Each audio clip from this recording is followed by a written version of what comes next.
Każdy z nas coś stracił. Kogoś, kogo kochał, coś, w co wierzył, czasem nawet samego siebie. I właśnie wtedy, gdy wszystko się kończy, rodzi się pytanie, jak pogodzić się ze stratą, żeby nie zgubić siebie po drodze. Strata ma wiele twarzy. Czasem to śmierć bliskiej osoby, czasem rozstanie, czasem po prostu moment, gdy uświadamiasz sobie, że coś, co kiedyś dawało sens, już nie istnieje.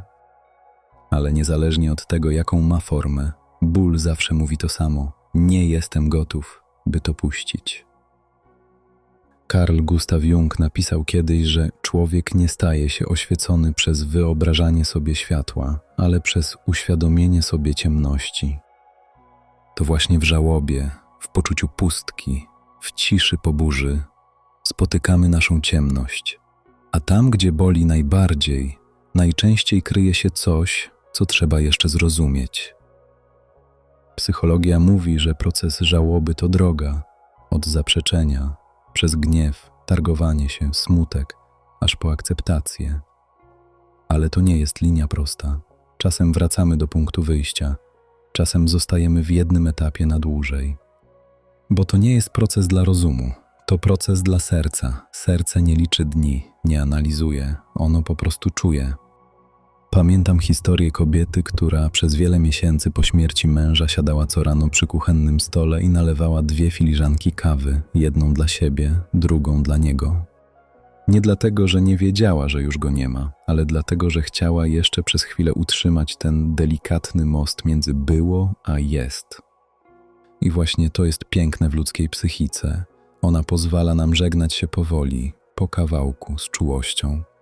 Przemijanie jest częścią życia, ale nie uczono nas, jak je przyjmować. Świat pędzi, zachęca do zapominania, do przykrywania bólu kolejnym bodźcem, kolejnym zadaniem, kolejnym uśmiechem. Tymczasem akceptacja nie oznacza zapomnienia, nie oznacza pogodzenia się z utratą jak z porażką. Oznacza zrozumienie, że wszystko w naturze ma swój rytm. Drzewo zrzuca liście nie dlatego, że przegrało z jesienią. Robi to, żeby zrobić miejsce na nowe życie. Ty też możesz zrobić to samo. Zrzucić stare wspomnienia, które już cię nie karmią. Pozwolić odejść emocjom, które tylko cię zatrzymują. Nie dlatego, że to łatwe, ale dlatego, że to konieczne. Współczesna psychiatria zauważa, że mózg po stracie przechodzi stan, który przypomina uzależnienie. Utrata kogoś bliskiego aktywuje te same obszary w układzie nagrody, które odpowiadają za głód dopaminy.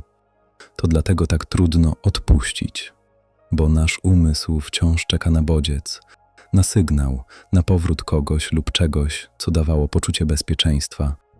Ale żałoba to proces odprogramowania, to uczenie mózgu nowego wzorca, życia pomimo braku. W wielu tradycjach duchowych mówi się, że nic nie znika naprawdę.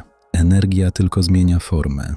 Ciało odchodzi, ale miłość, wspomnienia, więzi zostają zapisane w naszym polu świadomości.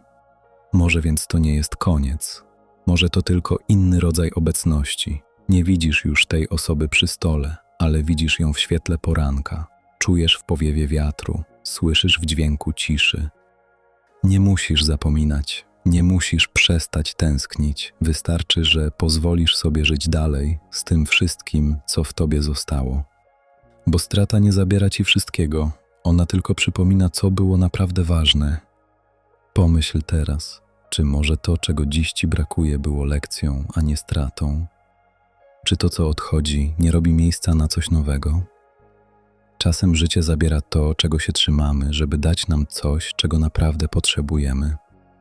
Ale zrozumiemy to dopiero wtedy, gdy przestaniemy walczyć z tym, co jest. Zamknij na chwilę oczy, weź głęboki oddech, poczuj, jak powietrze wypełnia twoje płuca, a potem powoli opuszcza ciało. Poczuj ciężar dłoni, stóp, serca. Jesteś tu, oddychasz, trwasz. To wystarczy, nie musisz mieć teraz odpowiedzi, nie musisz wiedzieć, jak żyć dalej. Wystarczy, że pozwolisz sobie być. W życiu nie chodzi o to, by nie tracić. Chodzi o to, by po każdej stracie odnaleźć siebie na nowo. Bo nawet w najciemniejszym momencie, gdzieś w głębi ciebie, jest mała iskra, która nigdy nie gaśnie. To Twoja świadomość, Twoja obecność, Twój spokój i ona zawsze będzie Cię prowadzić. Akceptuję to, czego nie mogę zmienić. Wybieram spokój. Pozwalam odejść temu, co już minęło. W moim sercu jest miejsce na nowy początek. Akceptuję to, czego nie mogę zmienić. Wybieram spokój. Pozwalam odejść temu, co już minęło. W moim sercu jest miejsce na nowy początek. Dziękuję, że byłeś tu dziś ze mną. Jeśli ten film pomógł Ci znaleźć odrobinę spokoju, zostaw po sobie ślad. Niech ten przekaz trafi do tych, którzy też tego potrzebują. Do usłyszenia w kolejnym odcinku. Pamiętaj, wszystko co tracisz uczy Cię jak kochać głębiej.